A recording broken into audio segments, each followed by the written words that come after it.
Are mostly screwy from too many years of RF. I'd like to introduce Dr. Gary Skuse.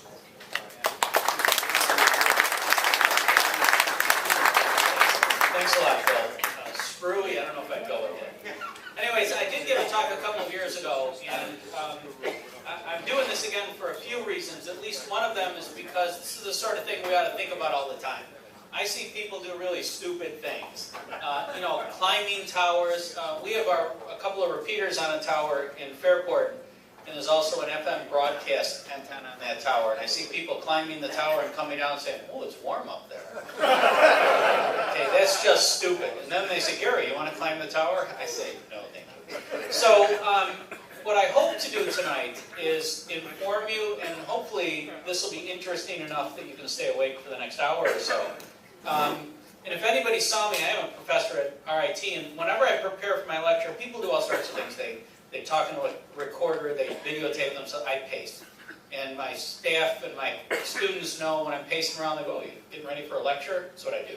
So I will not stand still. And if that distracts anybody, close your eyes. Okay, so when we look at the electromagnetic spectrum, there are safe regions and there are unsafe regions. And I'm not going to tell you anything you don't know. Generally speaking, as the energy increases, the danger increases, okay? So you guys and girls who are into, if you're a loafer, you're pretty safe. The frequencies are low enough that the interactions with your body are going to be relatively insignificant. But then as you know, as you go upwards, microwaves are dangerous, UV light is dangerous.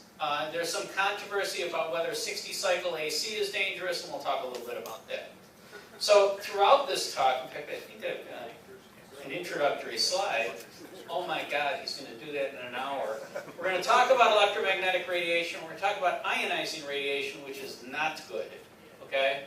We're going to talk about DNA mutations. You're going to get a 10-minute course, well, probably a 5-minute course of molecular biology. Microwaves, heating, meat and heat the meat, which, hold on, that's going to be good. And all sorts of other stuff, including Bigfoot. And you're thinking, huh? You'll see. You'll see. It took me all of probably 10 minutes to put this together, so it's really good. When I present something to you that I don't particularly believe in because it's unsubstantiated, you will see this symbol on the side of the slide, and you're asking yourself, what's a bull doing squatting over a tennis ball? Okay? Turns out it's not. I didn't want to use the word that we usually use when we see this, so this will appear on a few of my slides. There's a lot of bad science. I mean, a crap ton, pun intended, of bad science when it comes to exposure to RF. Yeah. Use the Spanish from El Toro Cupo. We could do that. It's late. My first meeting this morning was at 7, so I got to speak English. Hey, shut up. So, if we think about the various things we're exposed to, and if you look at this table goes from lower frequencies, like things like power lines, 60 cycle, all the way up to radar and cell phones, and these are the possible health effects that can possibly be associated with them.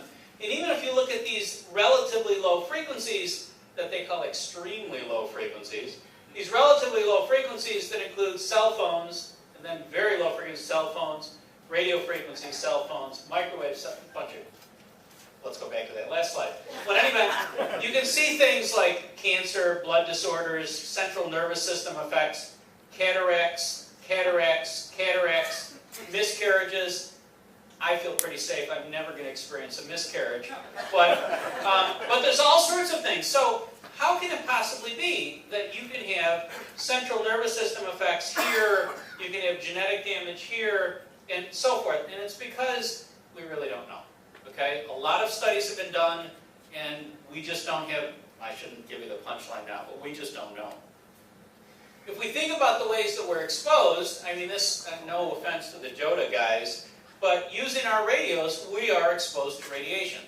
And I see some things that hams do that I think are relatively stupid, like putting that linear amplifier on the floor between your legs. Don't do it, okay?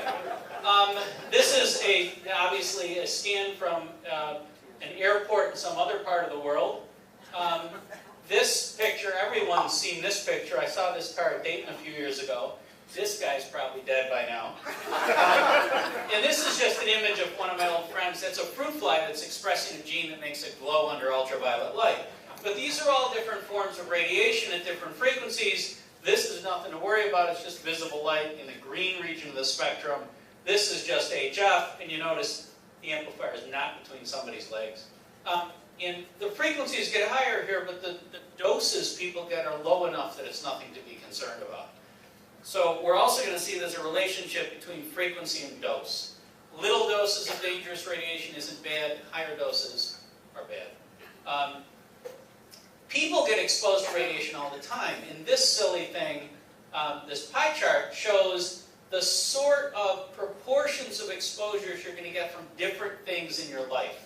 Like medical x-rays, consumer products, I don't know what that means. Maybe the local oscillator in your car radio, I don't know what that means. I just don't know. Smoke alarms, toasters, electric blankets, cosmic rays. I protect myself with a little hat that I fashioned out of aluminum foil. Radon. I mean, it's all about, it's all over. It's everywhere.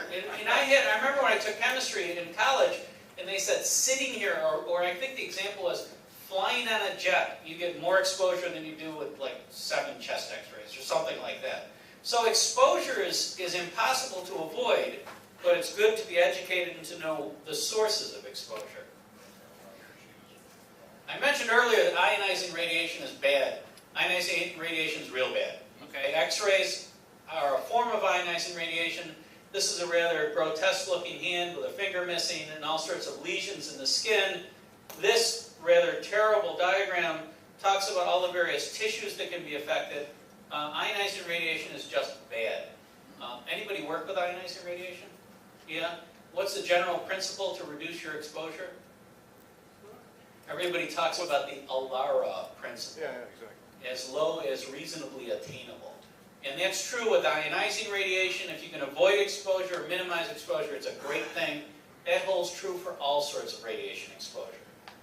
Whether it's sunlight, or tanning beds, or the HF amplifier between your legs. Keep your exposure as low as you possibly can. Is an HF amplifier, is that ionizing information? No, okay, great question. Let me make that very clear because I can see why it isn't. What was the question? The question was, does the radiation coming out of an HF amplifier, is that ionizing radiation? The answer is absolutely not. Absolutely not. Well, what it will do is heat tissues, and that causes damage. Okay? I can get back to that spectrum. Ionizing radiation has much more energy than your HF radio. So ionizing radiation is way up here, just beyond the ultraviolet range of visible light. Your HF is down here somewhere. Okay? So it's much less energetic. It's going to cause damage. If it does cause damage, it's going to cause damage by heating tissues. That warm feeling when you're operating your radios. And not for nothing, but you guys out at the Antique Wireless are a little crazy with spark transmitters and stuff, right? Is that ionizing radiation? No, I used to think it was crazy, and I can't think anymore, so I don't know what it is. Okay. So a little bit of biology. Most of the cells in your body have nuclei that contain DNA. And that DNA basically contains the instructions that tells your cells how to work. So your liver operates like a liver because you've got DNA in it that has information that's telling those cells act like a liver. Your skin cells, the same story, except they don't act like a liver, they act like skin cells and so forth. And it's important that this instruction set stays uncorrupted. As soon as you do something to it to mutate it or change it, you open up possibilities for problems. Speaking only for myself, I have freckles on my arm that I didn't have when I was younger. That's because exposure to ultraviolet light from the sun caused mutations in a single cell that then replicated and turned into a freckle. Okay, that's because of a mutation. People get skin cancer from something very similar to that. So we've all probably experienced it. In fact, I almost guarantee we've all experienced it. But again, it's something you want to minimize. When I talk to my students about DNA, I talk about it in some abstract thing. It's some fancy colored thing on a slide, but it's really a physical molecule. I mean, it's a physical molecule. And when energy from any sort of radiation interacts with it, it's a physical molecule. It's like hitting it with a hammer. It's going to cause trouble. So it's something that exists in your cell, and it's very real. I've prepared DNA. You can touch it. You can see it. Anybody ever make DNA? Make DNA? Well, okay, we're making DNA as we sit here. That wasn't a trick question. Have you ever prepared DNA in a laboratory? No. Yeah, it's kind of cool. DNA's neat stuff. It looks like snot, but it's very, no, it really does. It really, no, we play with it in the lab. Hey, check this, but it's DNA. Very, the essence of life. Ionizing radiation, no, it's not gross. It's pretty cool, actually. But, well, when you hang it out of your nose, you go, ooh. So ionizing radiation is dangerous because of the energy that's put out from it. When it interacts with that physical molecule, it causes changes in that molecule. That's where the problems arise. So ionizing radiation, the effects are much more acute because the energy levels are much higher. I've done a lot of work with ionizing radiation in my laboratories, and as I got smarter and more better informed as my career progressed, I got safer with the things that I did. I will admit that when I was a graduate student and I knew everything, I exposed myself unnecessarily. We would do things like work with radiation here, literally, and have a cup of coffee here, okay? And because we didn't know any better, but now we know better. Now we protect ourselves, and the damage that's been done, well, we just all have to live with it. So mutations actually change the code. So in the DNA, I said it's a physical molecule, but it's made up of these chemicals that specify in a very, well, it's a code. In a very specific way, they specify the function of the DNA. So it's kind of like words in a sentence. If you read something on a printed page and the words are all spelled properly, you know exactly what it means, in theory. And, you know, it has some intelligibility. When mutations occur, it's just like changing those words on a page. The sentence doesn't make sense anymore. And since those sentences in your DNA are the instruction set that tells your cells what to do, you change the sentences, the instructions get screwed up. Okay? So that's the problem. And when ionizing radiation does that, you end up with cancers, you end up with all sorts of problems. Low exposures to less energetic, well, let me say that different. I said that wrong, actually. High exposures to less energetic radiation is going to cause problems as well. Okay, so again, you want to keep your exposure as low as reasonably attainable. So you're thinking, oh my gosh, I'm not going to go out in the sun, I'm not going to operate my radios, I'm going to unplug everything that's electrical in my house, I'm going to stop holding this microphone that's emitting radiation in here, quite near things that I care dearly about.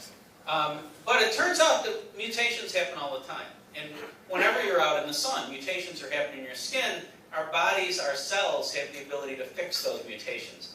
And without getting all scientific on you, what you see here is the survival rate, and in this case it's an exposure to gamma rays, and this is a normal cell. So you can see that even as the dose increases, the survival rate goes down, but it takes a while to get there, okay? So these cells are fixing those mutations as they occur, and they'll do that successfully until you get to the point where they can't do it anymore. I know people who love to go to tanning booths. I know people who love to lay in the sun. These people are crazy because they just keep increasing that exposure, and they're trying very hard to overwhelm our ability to repair those mutations. Once they get on the downward slope of that, it's going to affect them. They're going to end up with skin cancer or something worse, although skin cancer is pretty bad. All right, I forgot to say something when I started. I don't want this to be a lecture. I give lectures all the time. I'm sick of hearing me. So ask me questions if you have any while I'm speaking.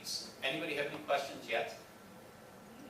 I guess I'm still hung up on your comments regarding a linear amplifier. Yeah. Is there a yes or a no, a danger to that? Yes. The answer is yes. The answer is absolutely yes. How close should one, I mean, you say exposure. Pardon me? What was his question? We're just having a conversation. Stay back. The question started with, I'm still confused about my answer to his original question about a linear amplifier. Is it dangerous or is it not?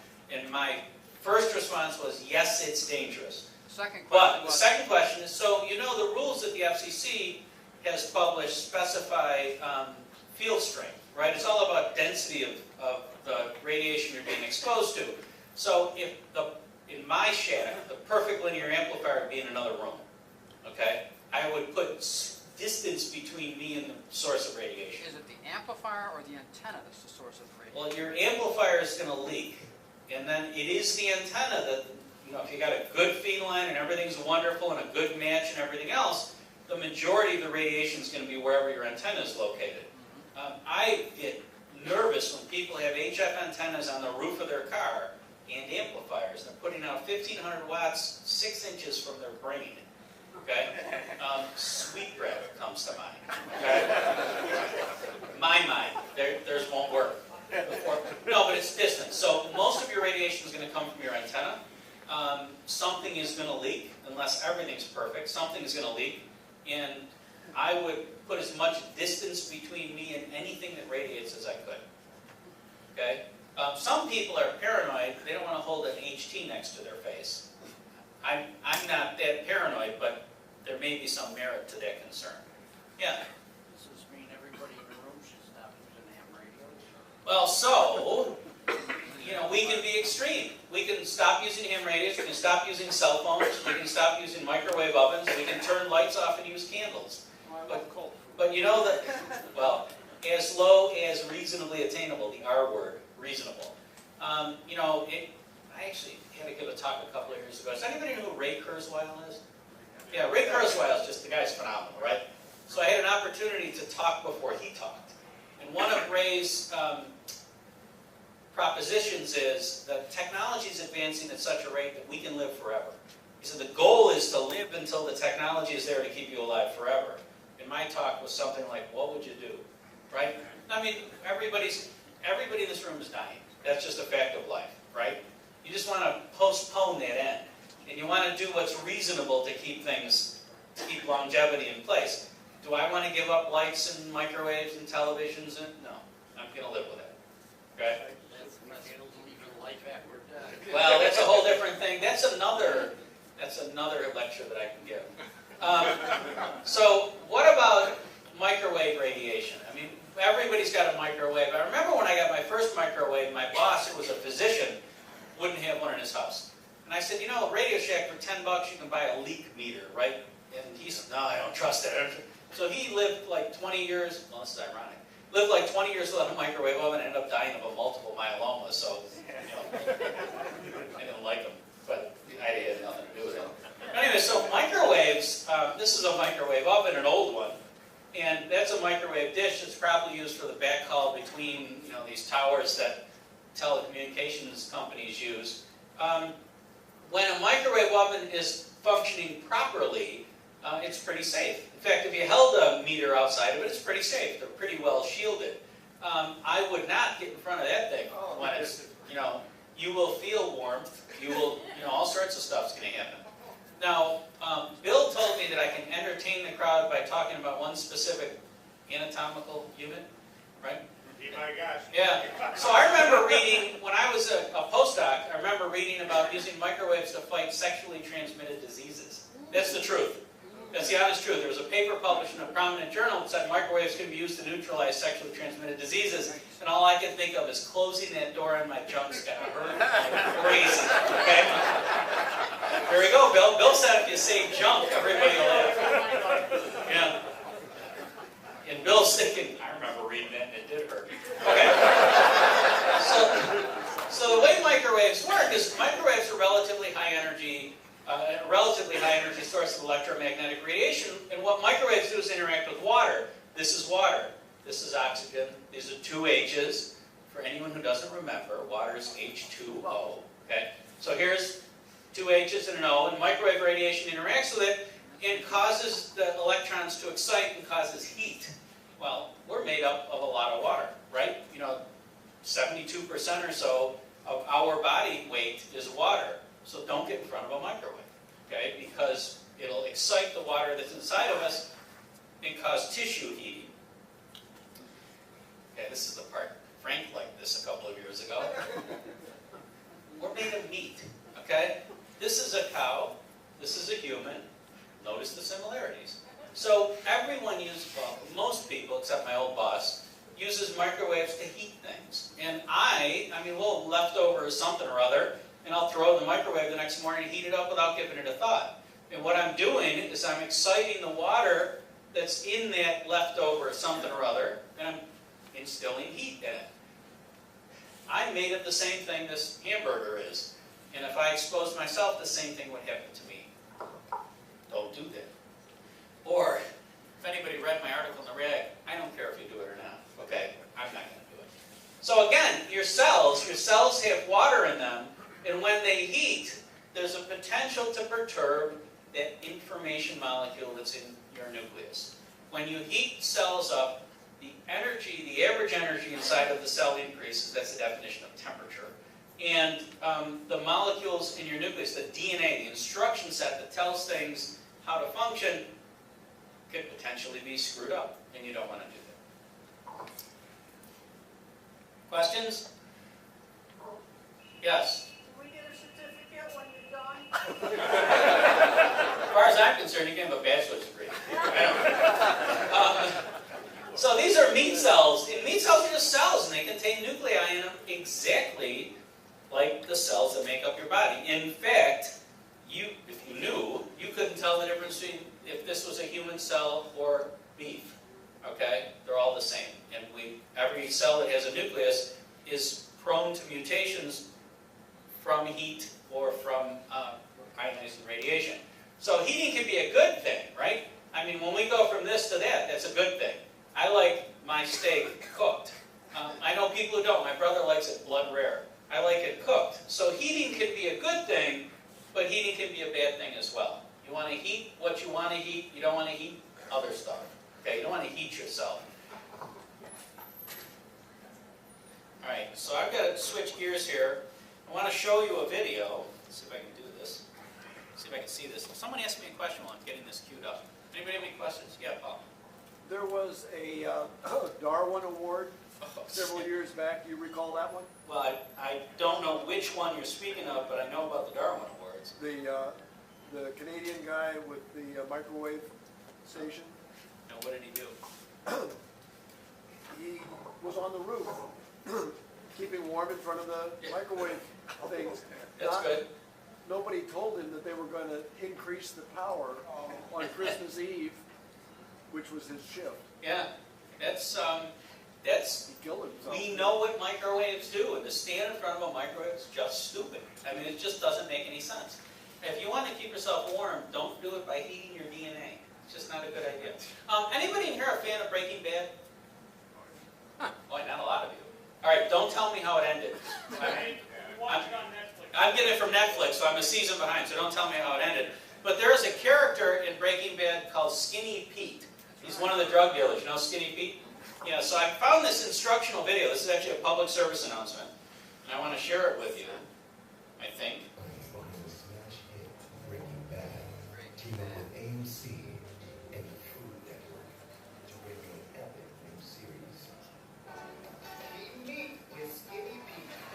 And now, your meat-eating host, Skinny Pete. Yo, y'all, welcome to Eating Meat with Skinny Pete. I'm Skinny Pete, and today we are going to heat some meat. Yeah, check that meat out. First step, put the meat in the microwave.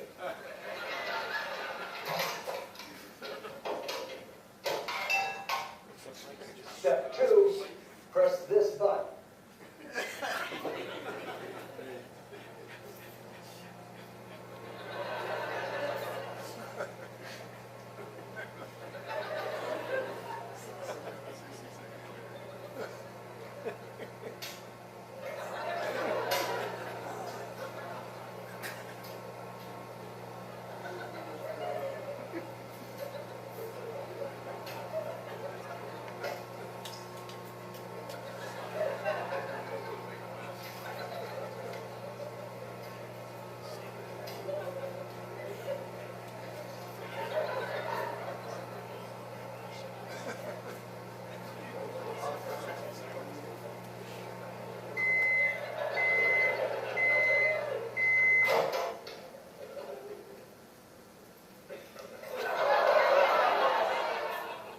Yo, what you guys doing in my crib?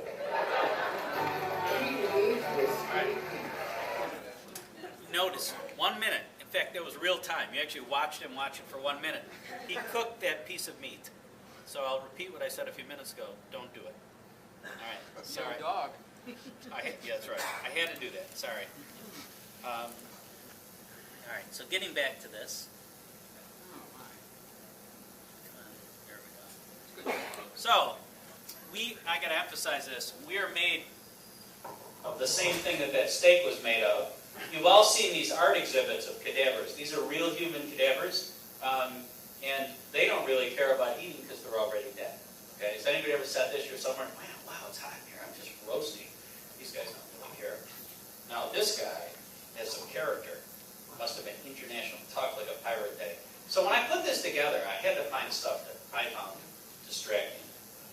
All right. How about low frequency fields? Everybody's worried about their lights and their electric blankets and these things that are ubiquitous in your houses. Everybody's got wall warts plugged in all over their house with transformers in them that are emitting electromagnetic radiation. Gary, hang on a second. You got a speaker back here, it's fine. 1 kilohertz in here. The speaker taking a lot of space. It's all of them?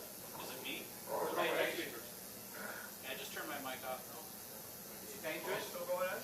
Will it hurt? Audio to tablet. All right, time 1 Audio minute. to tablet. Turn it What do you off. think it is? Audio to tablet. Turn off your cell phone. Well, I just turned off my mic. It's still going to cause it. You got the audio in the tablet. I don't hear anything. It's over, it's quite. So the question you're supposed to... Go ahead, you're plenty loud. But I'll check. With or without? Turn the mic on. Okay, so your question was, does it hurt? Is that what you said? Yeah. Sorry, man. Okay, so everybody's worried about low, yeah. If you're causing damage to the cells in that piece of meat, Yeah.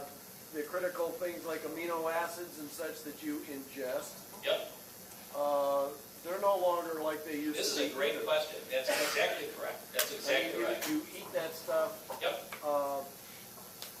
and it's different than it should be. right. Then your body breaks it down into its smallest components and re-synthesizes proteins that make you. So it doesn't matter that you've done that to them before you eat them. It doesn't matter. Okay. Okay? Let's do that. Yeah. So does that mean it does not actually destroy the amino acids themselves? Well, it does. It doesn't destroy the amino acids per se. It changes the proteins that are made of the amino acids. Okay. Okay? Can't think of a good analogy to that, but that's exactly what's happening. So the amino acids are still intact. The protein that they compose is changing.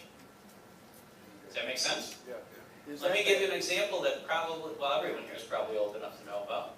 Anybody ever know what a perm is? Right? Anybody ever do one? Yeah, I did. Back in the day, we didn't have any money, so I did a home perm. Not on me. Okay? Didn't take long. It was during a commercial. No. So what a perm does is it takes, so the hair, the amino acids in the protein that makes up hair have this amino acid. There's this one prevalent amino acid called cysteine that has a sulfur in it. And two sulfurs that are in nearby amino acids actually form bonds between them. When you do a perm, the first thing you do is break those bonds. That's why perms stink. Okay, they smell like sulfur. Then you wrap them real tightly around various little curlers. Then you add a chemical that neutralizes the first one and allows bonds to form again. That form differently, though. They form between different cysteines. You end up with really curly hair. Still hair, right? You've changed the structure of the protein, but it's still the same protein. That's the best analogy I can come up with. Okay, then you stick that head in a microwave. No, it's good. Then things get cool. Okay, so can low frequency fields cause cancer? This was published. This was on WebMD a long time ago, and the best part about it, it sounds all scientific, right? Living near high voltage power lines raises children's risk of leukemia by 69%, a British study shows. So most people scan articles like this, and if I read that first sentence, it's like, whoa, right? That's really worrisome. But if you read further, this is in quotes, we have no satisfactory explanation for our results in terms of causation by magnetic fields. Right? That means They don't know what's going on. So, this is an example of bad science and bad science reporting. Most people would see that. I read the headlines. I mean, I don't have time to read whole articles. And I would have read those headlines and I would have said, whoa, that's dangerous. Turns out, not really. Okay? So, when we don't know. The bottom line is we don't know. Yeah. I was going to say the correlation is between leukemia and poverty, and the only poor people want to live near power lines. And that could very well be. That could very, very well be. That's right. That's right. And I'll show you a couple more studies that actually indicate something like that. So again, this is the actual study, and they talk about it. And the bottom line is there is no convincing evidence in the published literature to support the contention that exposure to extremely low frequency electric and magnetic fields generated by such household appliances, video display terminals. It's a little dated. Local power lines, blah blah blah. There's no evidence. There's just no evidence. So low frequency fields, probably not. Microwaves, yes. Low frequency fields, probably not. Would I live under high voltage lines? Never. Okay? Why? From what I just told you, yeah. I got a question to ask. I've been looking at all these power lines, because I'm an electrician. I see the birds only sit on certain power lines. And Makes your little butts tingle. but I wondered if there was ever a study, because it seems like only those wires that the birds sit That's on a and good not question. any other wires that they sit on. That's a good question. I wonder why. I don't know the answer to that. That's a good question.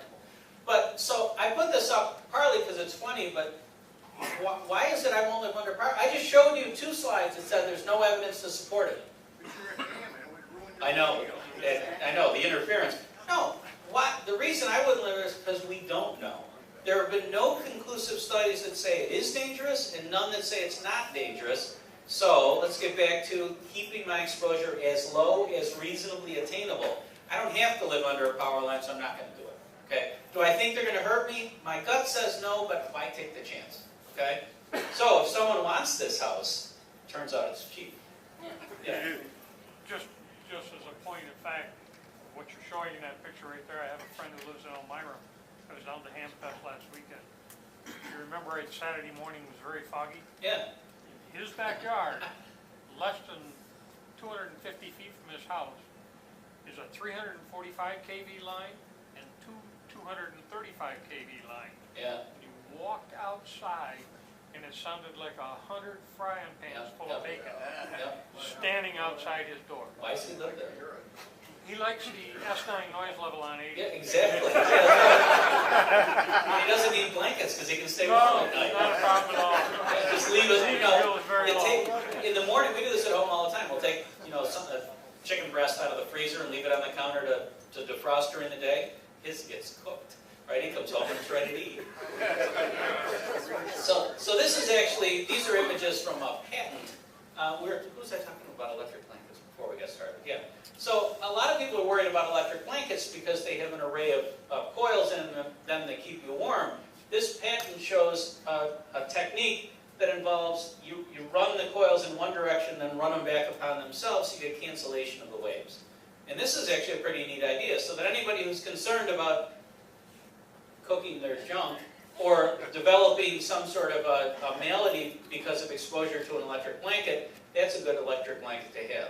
When I was in graduate school, and we didn't have any money, we kept the heat in our apartment down to about 50 because we couldn't afford to heat it. And I was under an I'd eat dinner and go lay under an electric blanket.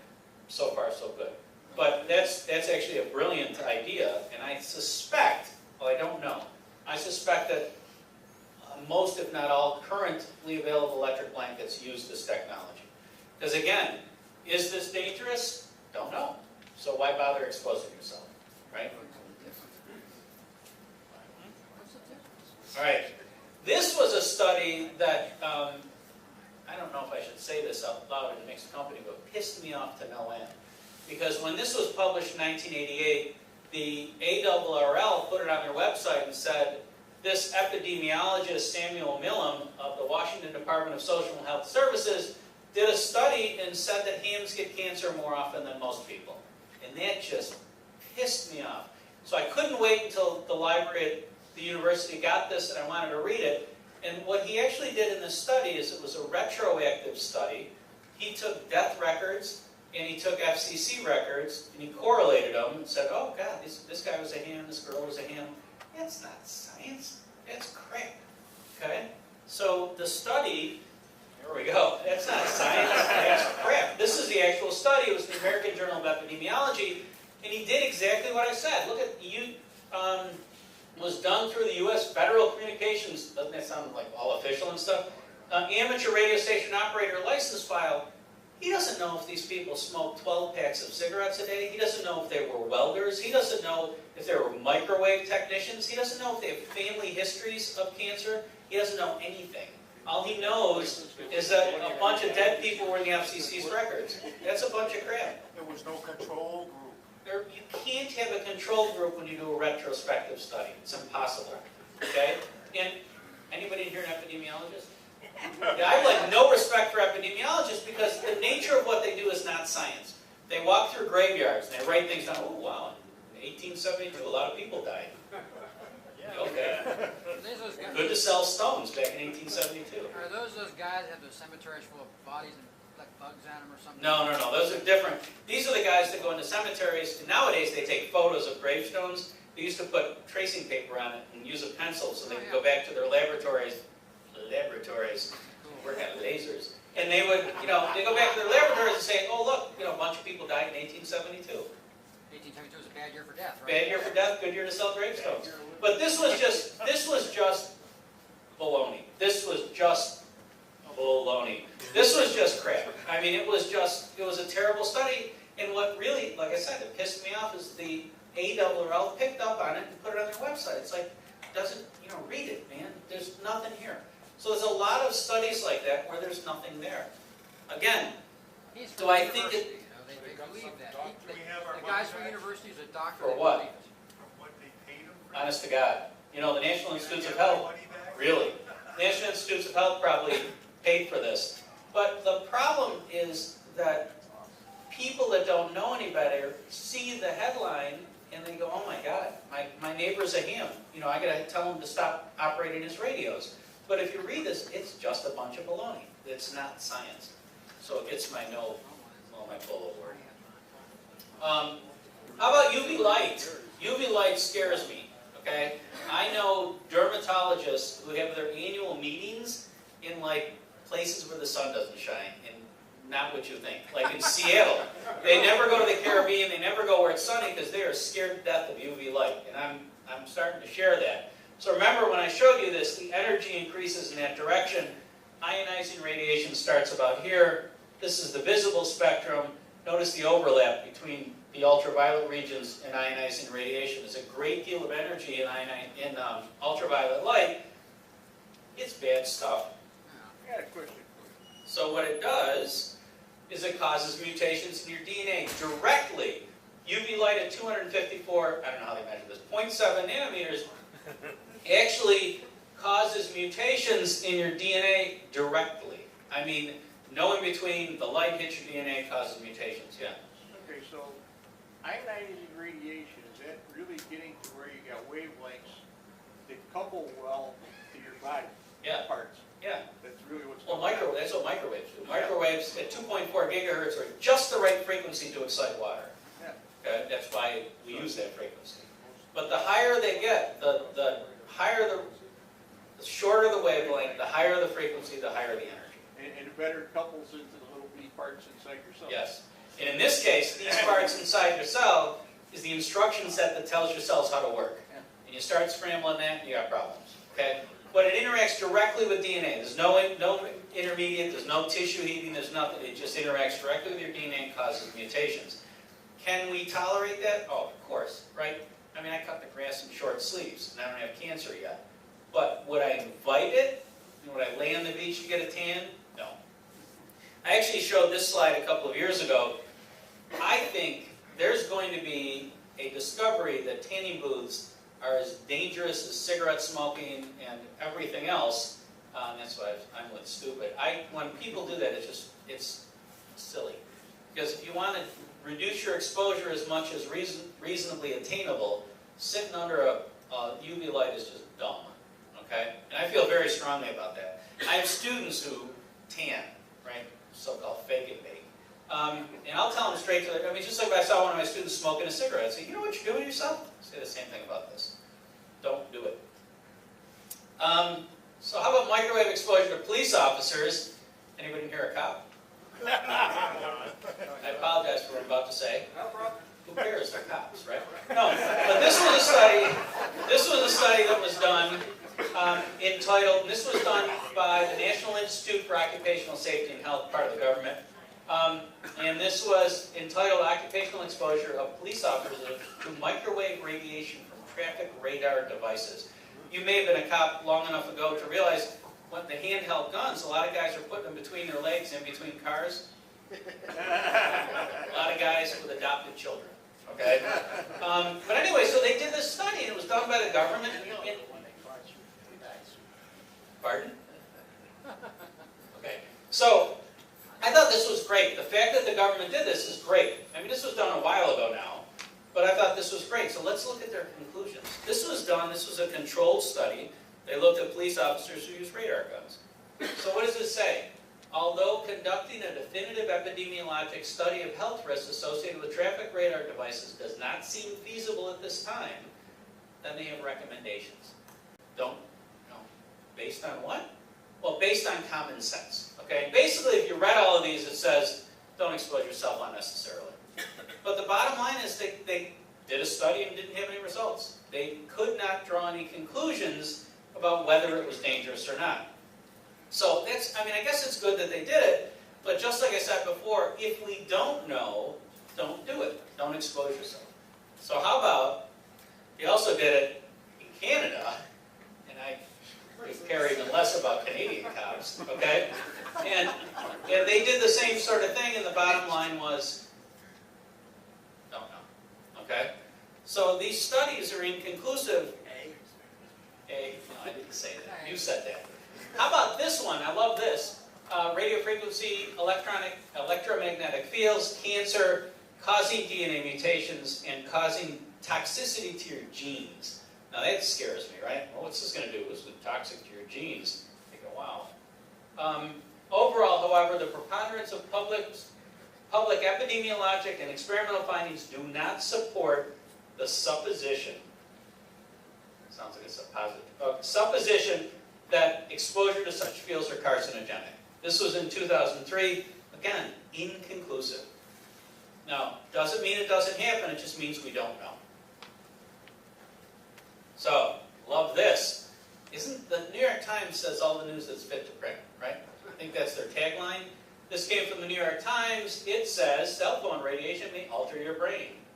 This was in 2011. This was only a couple of years ago. This is the New York Times, and people read the New York Times and they think, wow, it must be true, right? Dan Rather didn't work there. We know he's a liar. But this must be true. And they had this article, and it's like, wow, so it's the New York Times. I don't believe it, okay? I read this, and I saw this, and it's like, this can't be true. But it's the New York Times, right? You have to trust them. So then I looked at this, and it's, oh my God, how to hunt Bigfoot. And this was a year later in the New York Times. I'm thinking, credibility? What is credibility? So I don't agree with that. I mean, this is the New York Times. People think that what's in there, I'm sorry about that. I had to get a little stronger with this one because honestly, this is the New York Times. They used to be a credible source of information. But to say, the headline was, cell phone activity will mess up your brain, and then if you read the article, it says, well, not really, we don't have the evidence. But it's a headline that sells papers. Would it not be for those that sit on the phone for hour after hour after Well, hour? Potentially, but there's no evidence to support it. There just isn't any. There really isn't. How can And you now do brain damage to somebody that sits on the phone for hours? Well, that's right. Ain't nothing to damage. Now, I will tell you, one thing that drives me crazy with my kids is they don't even talk on the phone anymore. They're texting each other constantly. They're reducing their exposure without even knowing it. Holding the phone out here and texting is a whole lot safer than holding it like this. kids don't talk, my kids don't talk on the phone very much, except when I call them. The rest of the time they send text messages. But in any event, how to hunt Bigfoot? Raise your credibility. All right, here's an anecdote. Someone just sent me this in email. Someone knew I was giving this talk tonight, and one of the quotes that he sent me that was from the New Yorker magazine was, a group of young women at a factory who all worked together, 19 of them had girls. They gave birth to girls. And you read that, and you got to say to yourself, 19 have girls, something's up, right? Well, How many had boys? Pardon? How many had boys? They didn't say that. But it turns out it's the dad that determines the sex of the child, and I bet they didn't work together, right? They could have, but that would have been a heck of a coincidence. So this is just a little interesting observation that has no scientific basis, doesn't mean a thing. Now someone might read that in the New Yorker and say, just draw the conclusion that whatever it is they were doing in that factory affected their ovaries, they could only have girls. But it's dad that does it. And they didn't explain that. They just said this. So They also don't tell you how many women are in the group. That's right. If there's 5,000 women in a group and 19 of them had girls, what's... That's right. Or it could be there are 38 in the group and 19 had girls and 19 had boys. They don't say that. So this is just another example. Bad science. Bad science. Lots of bad science. That's why we should bring Jerry Springer in to get to the bottom of this. Oh, yeah. So how about this one? I'm sorry. I separated this from the other one. I meant to show you this. This is exactly this. This is the paper I showed you a few minutes ago. And here's where it says, well, here's the full sentence that I read before. Overall, however, the preponderance of published findings do not support the supposition. I should have put this before. I apologize. My slides got out of order. Some essence meaning we wrote this. Yeah, a little bit of Latin. I tried to ignore that both times. I hope you didn't notice. Remember, that's it. Yeah, the two words. This phrase is a Latin phrase. In vivo means in something living, and in vitro means in a test tube or a dish. No, vivo meant life and vitro meant live. Glass. This means glass. So this means in glass. That means in life. Okay. So that means in a living organism versus in something you take out and put in a test tube in a laboratory. But in both cases, there's no evidence to show that electromagnetic radiation causes cancer. So am I right in assuming so far that the end result of this is that if you stay away from really powerful microwaves, it may or may not be dangerous? Correct. Or to say which, I'm not laughing at you, dog. I'm just. I know, no. So what he said was, if you stay away from microwaves, it may or may not be dangerous. But the other side of it is, if you expose yourself to microwaves, it may or may not be dangerous. But don't do it, right? I mean, I can close my eyes and run across East Henrietta Road and maybe not get hit by a car. And I can do it 10 times and maybe not get hit by a car. But don't do it. Yeah, but if it's 1,000,000 watts, it's going to zap. If it's 5 watts, it probably is. Well, 5 watts of microwaves, you still don't want it. I don't know anything about microwaves. That's a lot. That's a lot with microwaves because of the high energy of the radiation. I don't know anything about microwaves. So what are the take-home lessons? And this is what my students wait for this because they're thinking it's got to be the last slide. Yeah. So many, if not all, scientific. I could not find a conclusive scientific study. Does that mean they don't exist? No. It just means I could not find a conclusive scientific study with regard to the dangers of electromagnetic radiation. So their first statement says we just don't know. Okay. So limit your exposure. Higher frequencies are more dangerous because they carry more energy. So I showed you that line where ionizing radiation and UV light overlap each other on that energy spectrum. Stay away from them. Some frequencies are especially dangerous. This is a little redundant, like UV light and microwaves. DNA damage is particularly bad, may lead to cancer. Heating meat with skinny Pete is one thing, but damaging your DNA will likely cause problems. At the very least, I ended up with freckles. Yeah? So how do you know how many Bigfoot your microwave has? They're all at 2.4. Oh, That's the magic frequency for heating up water. okay. Okay, and you're 72% water. Also for cordless phones, wireless routers. A lot of cordless phones, wireless routers, lots of stuff all of a sudden, right? And then, what's that called? The industrial and medical band that's at the unlicensed band at 2.4 gigs. Yeah. I remember hearing that years ago, it was more around 900 megahertz. No, physics hasn't changed. Yeah, And I love it when someone his age says years ago, you mean like 2008. No, I'm talking No, but seriously, the physics hasn't changed. Yeah. Water is excited in the 2.4 gigahertz, period. I think We- he's talking about phones, cordless phones. Okay, so cordless phones have changed in frequency, so have cell phones. My cell phone was at 800 megahertz a few years ago, now I don't even know what it's at. In fact, it's at multiple frequencies and multiple bands, but it used to be at 800. Cordless phones started out at 40-something megahertz, then they went up to 400, then they went up to 800. I have a phone at home that's at 5.8 gigahertz, okay? The first nano microwaves were originally around 900 megahertz. They were. Yeah. They didn't work real well, that's why we went to 2.4. Why you don't see them anymore? Yeah. Fire works well too, right? It just takes longer. Not as much energy.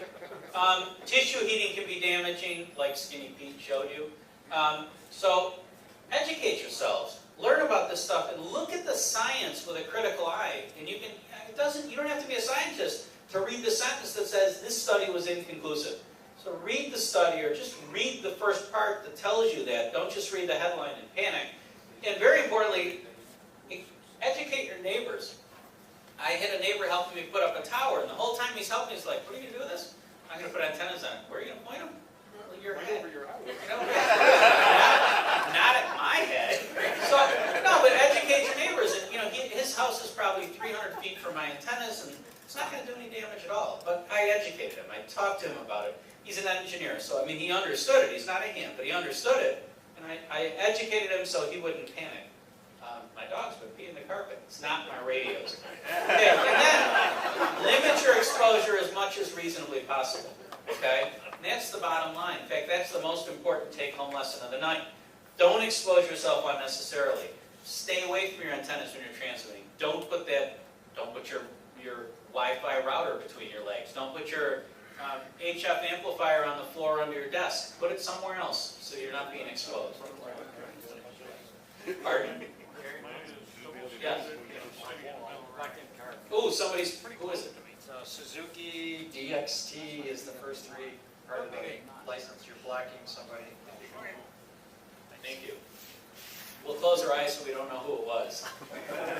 So, does anyone have any questions about any of this that you haven't asked yet? Yeah?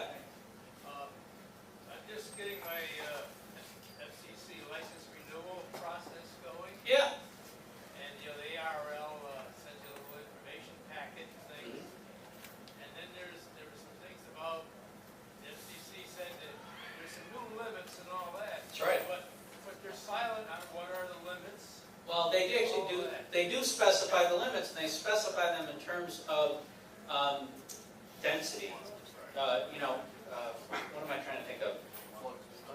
Watts per square meter, or something like that. Field strength, and they express it in terms of density. And for the most part, everything you're doing is probably fine. But I know on the licensing exams now, I think at every level, there's questions about those regs. And just know what you're doing. Limit your exposure as much as you possibly can. Can I put out 1.5 kilowatts of any frequency I want? Absolutely, if I do it safely. If the antennas are far enough from me and my house, and I don't care if they're close to my neighbors, you can absolutely do that. Okay? But the FCC required that as a bunch of years ago, like 5 or 8 years ago. Because this is my 10-year cycle. Yeah. I had to sign all the papers there. I have done my analysis and everything you see. Right. If you're below a certain wattage, you're exempt from making those measurements. But for the most part, you're very, very likely safe. If you think you're not safe, it behooves you to do the measurements because you're the one that's going to get hurt. Okay? I know back in the day, do you remember when Hurricane Gloria went through the Northeast? Back in 1983 or 4. And I was at work and my wife was home and I still had an antenna connected to my radio and there's lightning like crazy. So I called her and said, disconnect the antenna. She said, what if I get hurt? I said, just disconnect the antenna because you're going to hurt my radios. And she did, and my radio survived, and fortunately she did too. Yeah. Yeah. Turns out the exposure is so low that it doesn't matter. So everyone's concerned about that because now you can't go anywhere without getting a full body scan. But the radiation levels are so low. It's also interesting, I don't know, I would imagine everybody nowadays, when you get dental x-rays, they're digital. And it used to be when they put film in your mouth, they needed a higher dose of X-ray. So every time you got an X-ray, the dose was hundreds or thousands. It's a lot more intense than it is now. With digital sensors, it's a lot lower. So with digital imaging, the exposures have been reduced to a point where there's not much to worry about. They still put that lead bag on you though. At the dentist, Yes. I'm glad for that. I'm glad for that, but the exposure isn't bad at all. Well, they sure as hell put it on them, don't they? Well, first, right? First, that's right. But the exposure levels are so low, they're not dangerous, and you don't do it that often. If I flew daily, if I was I don't think pilots have to get scanned, but if I flew daily, I'd be concerned about it. But, I mean, like most people, I fly 3 or 4 times a year, and it's not a concern. What's worse, the body scan or sitting up there at 35,000? Well, that too. You know, again, you're going to get, I showed you that pie chart. You are going to be exposed to radiation. It's just going to happen. You just do what you can to minimize it. Here's one for you. You know, my mother told me this because she said that in her day or earlier on, that many dentists lost an arm. Yep. That was from when they used to hold Yep. the bite wings in your mouth. Yep. And many lost arms. I guess you know that, right? I have a friend who's a pediatrician, and when he was trained, when he was trained, and he's got 70 years old now. Okay. So when he was trained, they used to do fluoroscopy. Oh yeah. And he said he could actually see his hand in the image as he's manipulating a patient under this radiation. It's like, wow. That was Dr. Lefty. Remember the shoe store things? You're old enough to remember those? What is it? Are you old enough to remember the shoe store cameras? Oh yeah, my dad used to sell shoes. Yeah, they used to X-ray your feet. They don't play on those things. Yeah, that stuff's nuts. I mean, nowadays, by today's standards, They crank those way up so you get a nice bright image. Of course they do.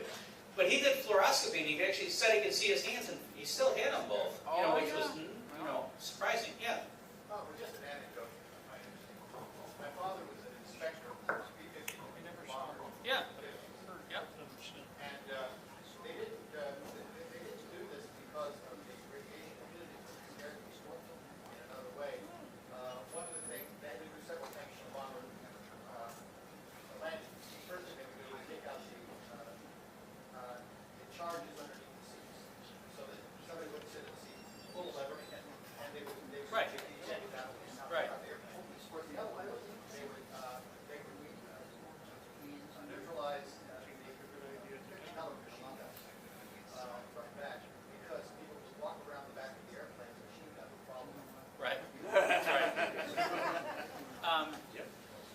But again, we did stuff back then because we didn't know any better.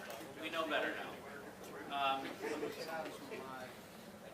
When you mentioned that, I was going to say something about, I can't remember now. I was going to say something about old warbirds like that. There were all sorts of dangers, but we know better now, so we don't do it. Yeah. How much radiation is there in a pack of bananas? Not as much as a Coleman lantern. Yeah, that's a good. Yeah, that's right. That's a good question. I don't know the answer. What were those plates? Those dinnerware? Those produced by? The stuff that you can hold the Geiger-Muller counter up to, you can detect radiation. Melmac or whatever it is? Yeah, it might have been Melmac. I don't remember. Remulac. What was it called? It was Fiestaware. Absolutely Fiestaware. That's right. Absolutely Fiestaware. Any other questions? These guys should know that a lot of the military stuff made in the 50s had the knobs painted and the meters painted with very high radiation. That's right. That's right. And the little girls that did it got cancer. Yeah. No. Yes. An interesting thing is, the broadcast stations, particularly AM, are limited to 50,000 watts. Right. One of the reasons for that is, in the mid-30s, Yeah. WLW in Cincinnati, was run by the Crosley brothers. And they actually filed and got permission from the FCC and built a 0.5 megawatt broadcast station. Yeah. And one of the main problems they found with that Cooked is birds. the people nearby would turn their lights off to go to bed at night. They stay on. They really go off. Okay, basic rule of thumb, move. Right? They close their refrigerator, they They made them turn the station down. Yeah, I would think. Any other questions? All right, well, thank you very much.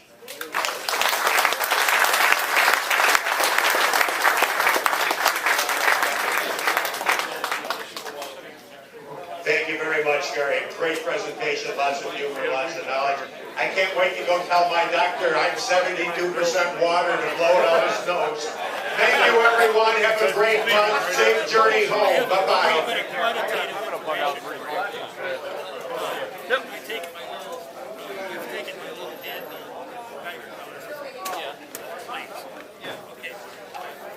Typically, let's say 12 cows per minute. But when you get up to 35,000 feet,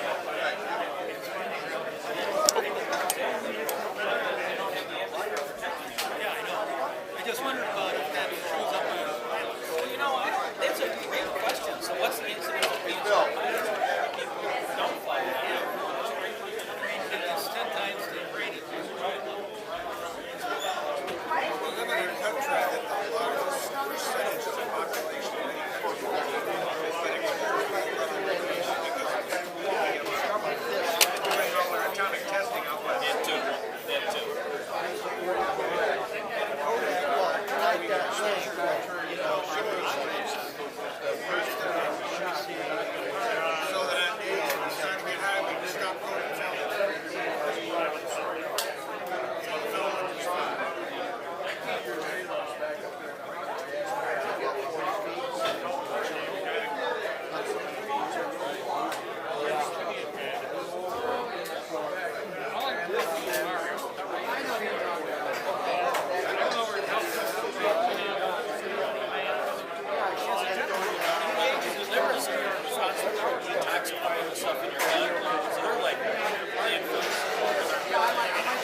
Doesn't require the tone. And I spoke to your friend there this afternoon.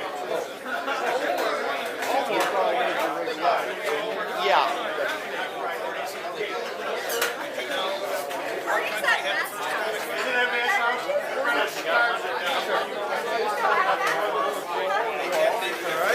You got the last break?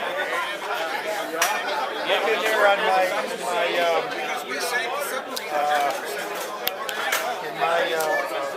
article in there. It tells you exactly what to do. Same thing for you as the rest. All correct. You'll find my article about pumpkin control. It's right there in the beginning. Because to send me the email, I got one more break 2 nights. Hold on a second.